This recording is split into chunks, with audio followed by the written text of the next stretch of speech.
제가 영어 발음이 좋지는 않습니다. 하지만 좀 잘 들어보시고요. 이게 무엇인지 한번 좀 맞춰보시기 바랍니다. 제가 읽어보겠습니다. I pledge allegiance to the flag of the United States of America and to the republic for which it stands, one nation under God, indivisible, with liberty and justice for all. 혹시 이게 무엇인지 혹시 이렇게 아시겠어요? 예. 이게 이제 아마 모든 그 미국에 있는 초등학교에서 아침마다 스피커로 방송이 되는 이제 한 문장이 아닐까 싶은데 바로 미국의 그 국기에 대한 맹세입니다. 그래서 보면은 우리 해피키즈 어린이들도 아직 어린데도 맨날 들어서 그런지 많이 외우고 있더라고요. 이렇게 어린 시절부터 우리는 국가라는 것에 대해서 배웁니다. 국가라는 것이 존재하고 그 안에 여러 가지 사회 제도들이 있고 그것들을 잘 지키며 살아가야 된다고 우리는 배우고 있습니다. 특히나 우리 미국이나 한국처럼 이 정치 제도와 사회 어떤 규범들, 사회 질서 이런 것들이 잘 유지되고 있는 곳은 정말 드문 것 같습니다. 자유도 있고요, 평등도 있고요, 인간의 기본권이 잘 보장되는 좋은 나라에서 우리는 살고 있는 것 같습니다. 그런데 한 국가에 있는 모든 제도가 다 좋은 것만 같지는 않아요. 거기에는 우리 믿는 성도들에게 유익하지 않은 제도들도 있는 것 같습니다. 예를 들면은 동성애 문제가 그런 것 같아요. 동성애 문제가 있습니다. 2015년 6월 26일입니다. 미국 연방대법원이 동성결혼이 헌법적 기본권에 해당한다는 그런 결정을 내렸습니다. 동성결혼이 합법적인 제도가 그때부터 된 것입니다. 근데 이 배경에는 수십 년 동안 정치, 경제, 사회, 문화적으로 이 영향을 주었던 하나의 개념이 있습니다. 그것이 무엇이냐면 정치적 올바름이라는 단어입니다. 정치적 올바름. 얼핏 듣기에는 되게 좋은 단어처럼 보입니다. 정치적으로 올바름을 추구하는 어떤 그런 개념인가 싶기도 합니다. 그런데 제가 찾아보니까 이런 뜻입니다. 말의 표현이나 용어의 사용에서 인종, 민족, 종족, 종교, 성차별 등의 편견이 포함되지 않도록 하자는 주장을 나타낼 때 쓰는 말이다. 특히 다민족 국가인 미국 등에서 정치적인 관점에서 차별, 편견을 없애는 것이 올바르다고 하는 의미에서 사용하게 된 용어이다 라고 합니다. 그래서 이 성차별 등의 편견이 없어야 되기 때문에 이것을 주장하는 사람들은 동성애를 옹호하고 있습니다. 그뿐만이 아닙니다. 요즘에 가장 이슈가 되고 인기가 있는 영화를 한 편 뽑으라고 하면 아마 보신 분들 있을지 모르겠습니다. 이 어벤져스 엔드게임이라는 영화입니다. 이 영화가 요즘에 가장 핫한 영화인데요. 이제 여기에 등장하는 슈퍼히어로가 있습니다. 스파이더맨도 등장하고요. 아이언맨, 헐크 이런 이제 우리 어린 친구들이 좋아하는 그런 슈퍼히어로가 등장합니다. 그런데 이 영화가 최근에 한국에서 1300만 명이 넘는 이제 누적 관객 수를 기록을 했다고 합니다. 그래서 그 한국에서 개봉했었던 역대 그 외국 영화 중에서는 가장 많은 관객 수를 차지했다고 합니다. 그래서 이 마블이라는 제작사에서 만든 어벤져스라는 영화가 이 젊은 사람들에게는 굉장히 문화적으로 영향력이 막강한 그런 영화입니다. 그래서 마트에 가보면은 많아요. 스파이더맨 그림이 들어간 가방, 아니면은 그 스파이더맨 그 모양이 들어간 어떤 액세서리라든가, 아니면 심지어 그 우리 다쳤을 때 상처에 붙이는 밴드, 이런 자그마한 밴드에도 그 스파이더맨의 그림이 들어갑니다. 이럴 정도로 굉장히 우리 어린이들에게, 그리고 다음 세대에게, 젊은 사람들에게 문화적인 영향력이 막강한 어떤 그런 문화적 콘텐츠가 이 마블의 이 히어로 영화인데요. 근데 이 영화 제작사 마블에서 정치적 올바름의 연장선상에서 이렇게 얘기를 했습니다. 수년 내에 게이, 레즈비언 캐릭터가 등장하는 히어로 영화를 제작하겠다라고 이렇게 발표를 했다고 합니다. 우리 믿는 사람들은 이런 제도를, 이런 문화들을 대하게 되었을 때 어떻게 대처해야 될까요? 예수 신앙을 지키기 위해서 이런 것들을 금지하는 다른 나라로 떠나야 될까요? 아니면은 모든 대중 문화와 사회 제도들, 질서들을 완전히 차단시키고 고립시켜가지고 나의 어떤 신앙적인 순수성을 지켜야 할까요? 오늘 베드로전서 이 본문 이 저작될 당시에도 크리스천들은 비슷한 문제에 직면을 했었습니다. 당시에 중유럽, 북유럽 민족들이 야만족이라는 그런 소리를 듣던 때에 이미 로마 제국은 그 당시에 최강국이었습니다. 그래서 모든 길은 로마로 통한다라는 그런 말이 있듯이 도로시설, 상하수도, 관계시설, 정치, 제도, 시민들의 의식 수준, 교육, 문화, 군사, 정치 여러 가지에서 세계 최고였습니다.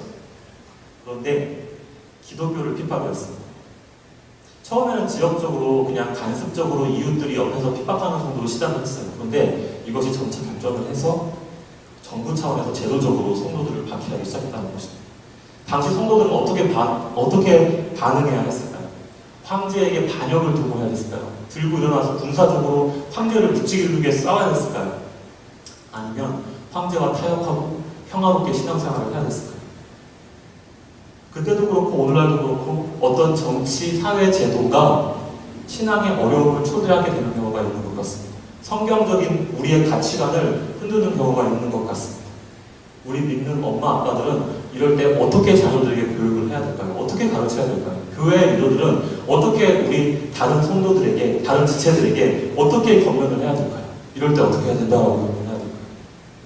이 문제에 대해서 오늘 본문 말씀은 이렇게 말씀을 하고 있습니다. 그리스도인은 하나님의 종으로서 하나님의 뜻에 따라 주님을 위해서 제도에 복종을 해야 된다는 것입니다. 그리스도인은 하나님의 종으로서 하나님의 뜻에 따라 주님을 위해서 제도에 복종해야 한다는 것입니다.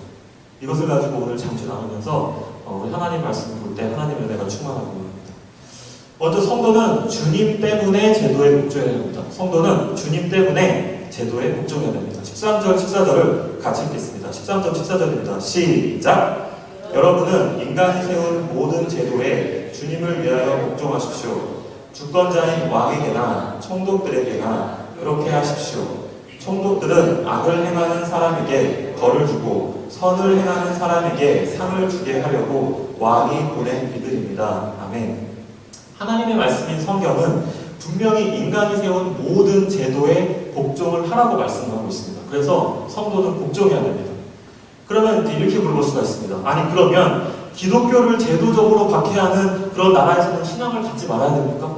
동성애가 합법화된 그런 국가에서는 동성애에 찬성하는 그런 입장을 보여야 되는 것입니까? 라고 물어볼 수 있죠. 당연히 아닙니다. 여기에서 제도에 복종하라는 것은 예수 믿음과 세상을 서로 타협시키라는 말씀이 아닙니다. 이 말씀이 아니라 다양한 우리 삶의 모습에서 질서를 잡게 해주는 어떤 일반적인 제도들이 있지 않습니까? 이런 제도들에 순종을 하라는 것입니다. 예를 들면 우리가 세금을 내는 경우가 있습니다. 우리는 세금을 내고요. 그리고 운전을 할 때는 운전에 대한 교통 법규를 지킵니다. 그리고 투표를 통해서 국민으로서의 권리를 행사합니다. 이러한 삶의 일반적인 제도들에 복종하라는 것입니다. 그런데 세상 사람들과 우리 믿는 기독교인들이 복종하는 그 복종에는 차이가 있습니다. 바로 13절에 주님을 위하여 복종한다는 것입니다. 우리는 주님 때문에 복종합니다. 14절에 보면은 주권자인 왕이나 총독들에게 복종하라고 말씀하시는데 왕이라는 사람, 총독이라는 사람에게 빠지고 좋아해서 그 사람들을 위해서 복종하라는 것이 아닙니다. 그들이 악을 행하는 사람들에게는 벌을 주고 선을 행하는 사람에게는 상을 주시는 하나님의 일을 대신 맡아서 하기 때문에 그렇기 때문에 복종을 하라는 것입니다. 그래서 로마서 13장 4절은 이렇게 증거를 하고 있습니다. 권세를 행하는 사람은 여러분 각 사람에게 유익을 주려고 일하는 하나님의 일꾼입니다. 그러나 그대가 나쁜 일을 저지를 때에는 두려워해야 합니다. 그는 공연히 칼을 차고 있는 것이 아닙니다. 그는 하나님의 일꾼으로서 나쁜 일을 하는 자에게 하나님의 진노를 집행하는 사람입니다. 아멘. 그래서 우리는 왕이든지 대통령이든지 도지사든지 아니면 시청의 시장이든지 아니면 우리 사회의 제도이든지 어떤 우리 사회의 질서, 제도 이런 것들에 대해서 주님의 일을 대신하는 사람으로서 주님의 일을 하는 제도로서 그것에 복종을 하게 된다는 것입니다. 하지만 반대로 주님의 일을 대신하지 않는, 주님을 위하지 않는 제도들에 대해서는 우리의 성도들은 믿음을 지켜야 된다는 것입니다. 디트리 본 회퍼라는 독일의 목사님이 계십니다. 이분은 1906년에 태어나셨습니다. 그래서 그 고위 정보국에 근무하는 이제 도난이라는 자기 매형입니다. 매형이랑 같이 이 나치의 아돌프 히틀러라는 이 독재자를 암살하려고 가담했다가 체포돼서 1945년 4월 9일 독일이 항복하기 딱 한 달 전에 39세, 39살의 나이에 처형을 당하게 됩니다. 이 본 회퍼 목사님은 미국의 마틴 루터 킹 목사님과 함께 20세기의 성자로 추앙을 받고 있습니다. 이분이 이런 말씀을 하셨습니다. 미친 사람이 차를 몰고 거리를 질주하고 있다.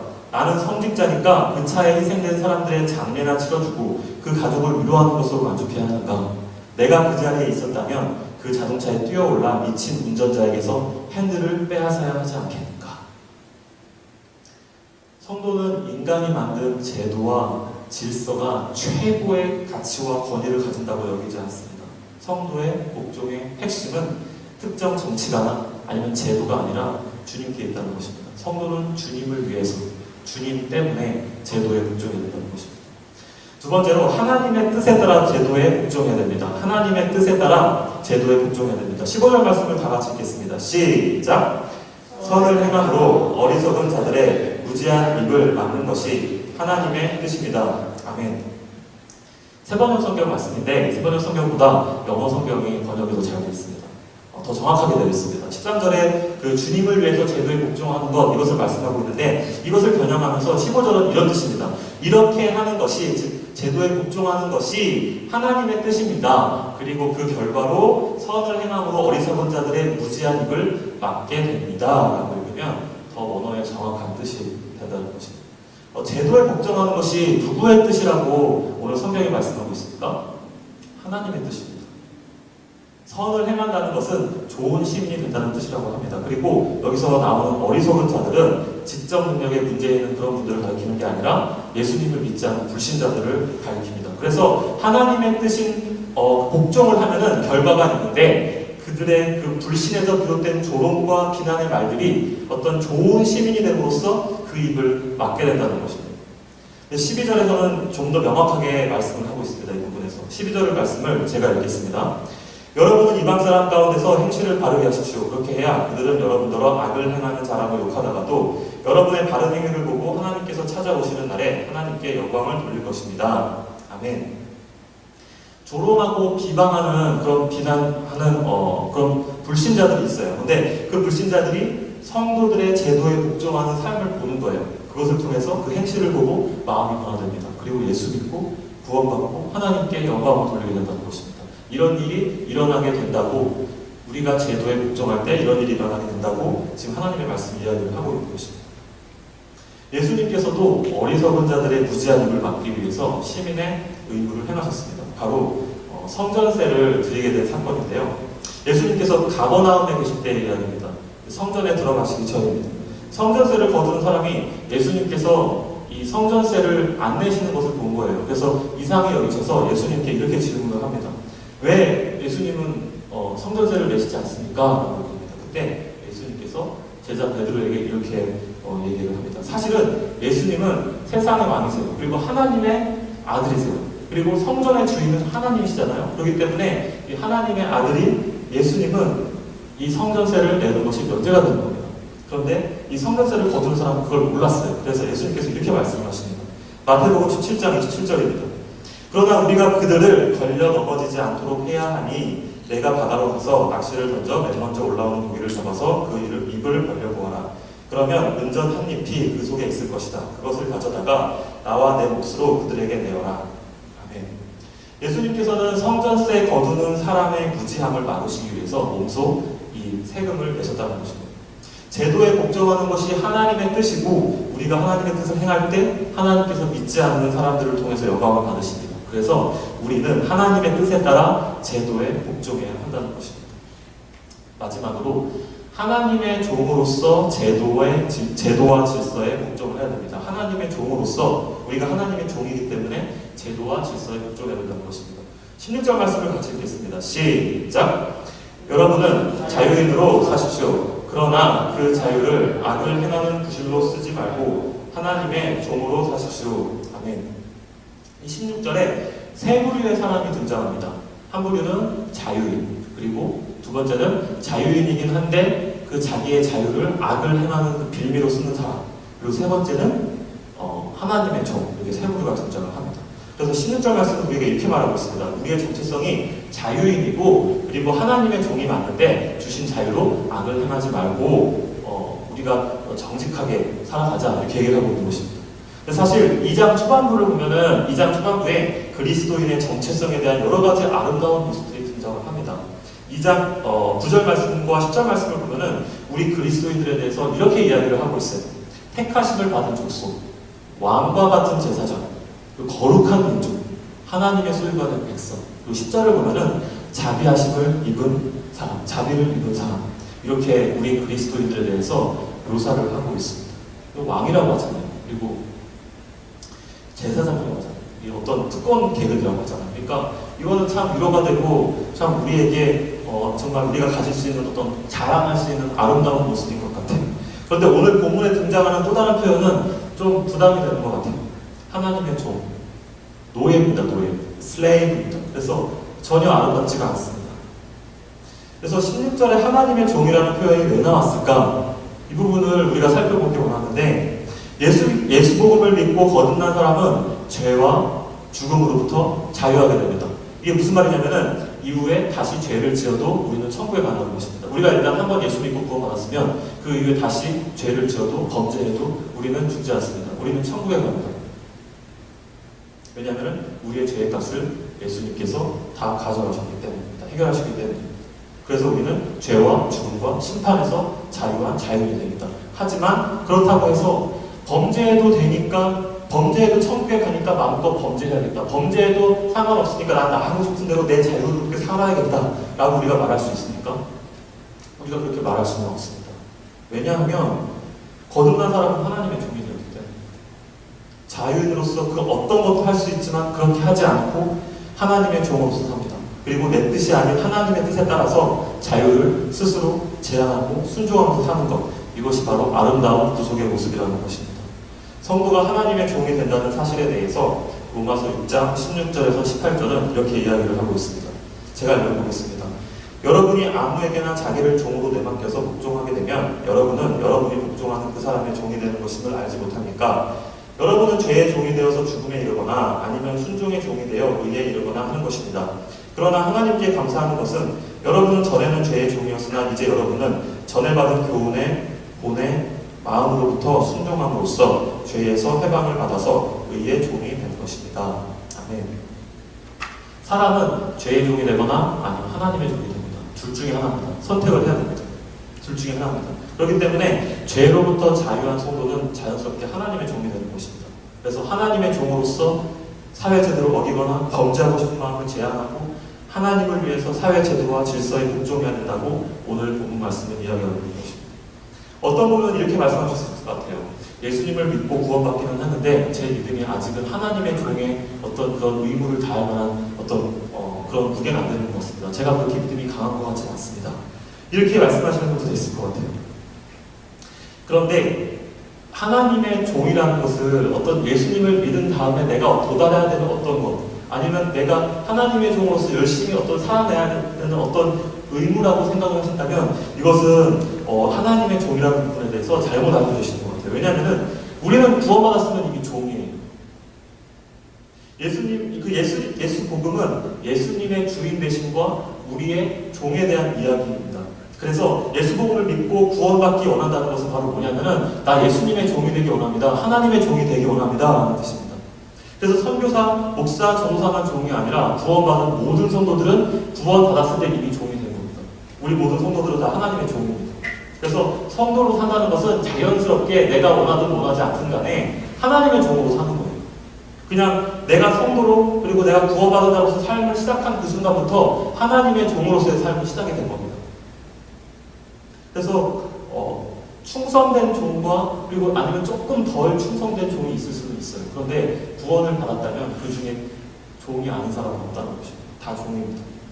그리고 그리스도인은 하나님의 종으로서 하나님의 뜻에 따라 주님을 위해서 제도에 복종을 하려는 것입니다. 말씀을 정리하겠습니다. 시대가 날로 변하고 있는 것 같습니다. 악하게 변하고 있는 것 같습니다. 지금도 그렇지만은 아마도 우리가 살고 있는 이 시대 이후에 우리 자녀들이 어른이 돼서 성인이 돼서 살아야 되는 이제 그때가 오면은 아마 지금도 그렇지만 아마 성적인 문제들이나 아니면 동성애 관련 이슈들이나 아니면 정치적 올바름 아니면은 어떤 기독교에 대한 평행, 해소, 어떤 성경적인 가치에 대한 어떤 하나 이런 부분들에 대해서 굉장히 더 심화되는 세상이 올지도 모르겠습니다. 근데 우리가 이럴 때일수록 세상의 제도들에 대해서 더 지혜롭게 분별하고 대처할 수 있어야 됩니다. 이 부분에 대해서 오늘 하나님의 말씀은 증거하고 있습니다. 우리 성도들은 그리스도인은 하나님의 종으로서 하나님의 뜻에 따라서 주님을 위해서 제도에 복종을 해야 합니다. 이 진리가 우리 가족 안에 그리고 다음 세대에 충만하고 행복한 교회 되기를 우리 주 예수 그리스도의 이름으로 간절히 축원합니다.